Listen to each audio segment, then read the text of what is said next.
Hello everyone, this is Pedro Romero reporting on the 2021 LCS Summer Split. I have here with me FBI, the ADC 400 Thieves who just came off a win over FlyQuest. And so to start off, FBI, how are you doing, man? I'm doing pretty well. Yesterday was very embarrassing, but still doing pretty well.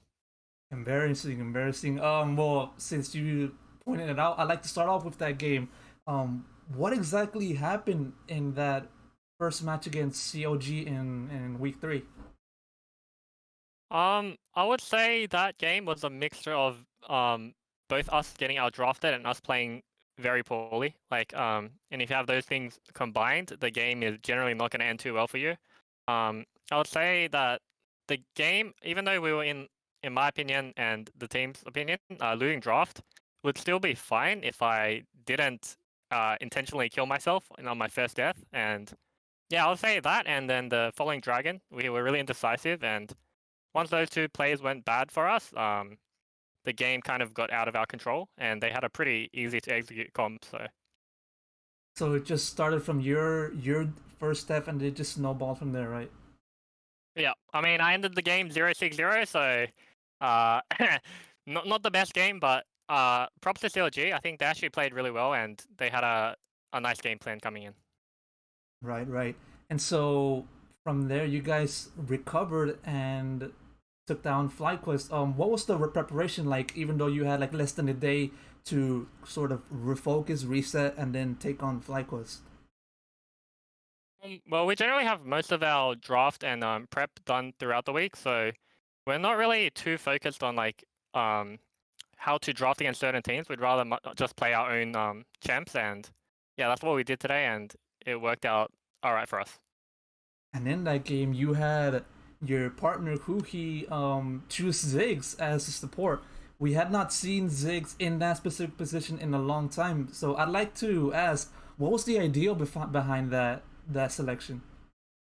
Well, I think firstly, Huhi's was a former mid laner, so he's really good at these like mid champs. So he's a really good Ziggs, and Ziggs recently got buffed. And we decided to try versus Koglulu in streams. It went pretty well for us. I think Ziggs as a champion does really well into Kog'Maw. Is really long range and burst, and yeah, I think it worked out pretty well today. So it was a sort of like a niche pick against Pogba and Lulu. Is that what you're saying? Yeah, yeah, Oh, that's what I'm saying. But don't be surprised if we pull it out against different other bot lanes. all right, all right, all right. I got you, I got you. We'll keep our eyes open for that. I'd like to give you a little bit of a trivia question. Do you know the last time Ziggs was selected in support in the LCS? I think it was Huhi as well when we played against CLG last year. Well, you're correct. You're correct. It was indeed Kuki last year in spring of 2020 in week 9. I can't remember exactly which team that you guys faced off with as a member of Golden Guardians, and so it was with Kuki. At that game, you had Varus, so it might actually like had make you remember clearly which exact game. But yeah, it was back then in Huhi with Huhi and Ziggs, and so I'd like to take our perspective and go through a holistic kind of view. Um, what do you think of your team's performance so far compared to the last spring split or last spring? Yeah. I would say that our performance at the moment compared to spring is we're a lot more decisive and on the same page, I would say. And I think now that Abadage has come in, he's a really strong, solid player, and it really opened avenues up for our team to play through all three lanes. And having that kind of freedom in both draft and in game is really huge, and it's been really helpful for us. And I think we're a lot more cohesive and yeah, a lot more cohesive and decisive, and I think it's showing so far. Does those facets improve as a result of Rebirths inclusion into the team as well? For sure. I think I have a lot of respect for Reaper as a coach. I think he's helped us improve a lot. Especially I would say our top side has really turned it around from last bit. I think communication and just the way we play the game has improved a lot. And yeah, I have to give a lot of credit to Reaper for that. Mm-hmm. Well, as it stands right now, your team is currently in the upper half of the overall LCS standings. It's a notable improvement from this same point last year, where you, as a member of Golden Guardians, were stuck like in the complete middle of the table. In retrospect, or how is this team different compared to the Golden Guardians team from last year in terms like the overall vibe, performance, compatibility, all of that stuff? I would say that compared to Golden Guardians, 100 Thieves is a lot more professional, and I feel like just in terms of an organizational perspective, I really feel like 100 Thieves badly wants to win. Like everyone involved, staff, the org, and all the players. And on GGS, I'm not saying that it wasn't like we were trying to win, but I didn't feel that same kind of hunger and drive that I do in this org. And yeah, I'll say that's the main differences. And it's been really great being a part of 100 Thieves. I think this split is our split to win. This split to win. Regarding the future of the split, you're close to finishing the first round robin of this split.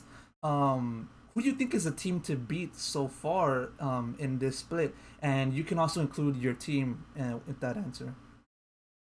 Well, I think this split has been pretty interesting because both of the top teams from last split had pretty surprising roster swaps, I would say. Both Alfari and Sven were at the top of their position, and it was pretty surprising, but I don't really know what's going on internally in those teams. So with them taking a bit of a hit, I would still say it's pretty close between the top teams. Like us, TSM, TL, and C9 all have a pretty good shot at winning, but I really do think that we're going to improve a lot throughout this season, and we're going to take it. Mm-hmm.